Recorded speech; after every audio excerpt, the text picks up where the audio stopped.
তাহলে এই সরকার থাক 29 সাল পর্যন্ত। তা আমরা এই সমঝোতাটা করিনি। আমরা বাংলাদেশের গণতন্ত্রের জন্য, বাংলাদেশের মুক্তিপ্রেমী মানুষের দীর্ঘদিনের যে ভোট দেওয়ার আকাঙ্ক্ষা গণতন্ত্রের আকাঙ্ক্ষা, সেটাকে সম্মান জানিয়েছি এবং যথাসময়ে যতটুকু দায়িত্ব একেবারে পালন না করলেই নয়, জুলাই সনদ সহ এই জায়গাটার জন্য আমরা এতটুকু করেই এই সরকার কিন্তু একটা নির্বাচন দিয়েছে এবং আপনারা ক্ষমতায় এসেছেন।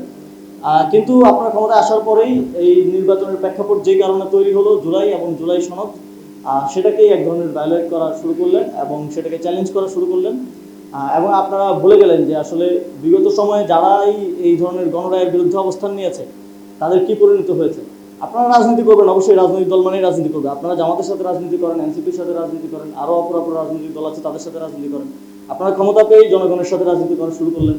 আমরা দেখেছি আগে আওয়ামী লীগও জনগণের সাথে রাজনীতি করতো, জনগণের জনবিরুদ্ধ কাজ করার জন্য নানা ধরনের ন্যারেটিভ উৎপাদন, হাইকোর্টে নিয়ে যাওয়া, তারপরে হচ্ছে এই সংবিধান, এই আইন, বিভিন্ন কিছু দেখানো, সেটা আমরা বিগত সময় দেখেছি। তো আপনারাও এটা শুরু করেছেন, আপনাদেরকে অভিনন্দন জানাই। এই পথে আপনাদের যাত্রাটা আপনারা শুরু করলেন। তবে এই পথের শেষটা কোথায়, বাংলাদেশে বারবার ইতিহাস সেটা দেখিয়ে দিয়েছে। কিন্তু ইতিহাসের সবচেয়ে বড় দুঃখের বিষয় হচ্ছে মানুষ ইতিহাস থেকে শিক্ষা নেয় না আর কি। আপনারাও নিচ্ছেন না।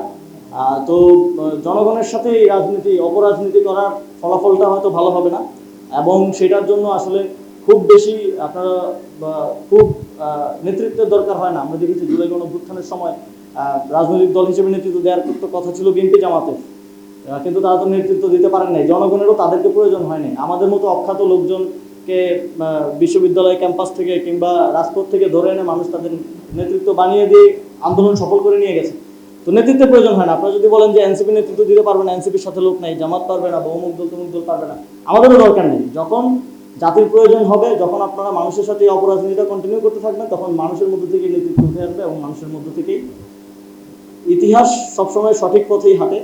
এবং ওই যে নদী যেমন তার প্রয়োজন অনুযায়ী মাটি ভেঙে ভেঙে ভেঙে ভেঙে পার ভেঙে ভেঙে সঠিক পথটা খুঁজে নেয়, ইতিহাসও তার সঠিক পথটা খুঁজে নেয় এবং খুঁজে নিয়েছে বাংলাদেশের ইতিহাসে, সামনের দিনেও খুঁজে নিবে। এটাই বলতে চাই আজকের দিনে।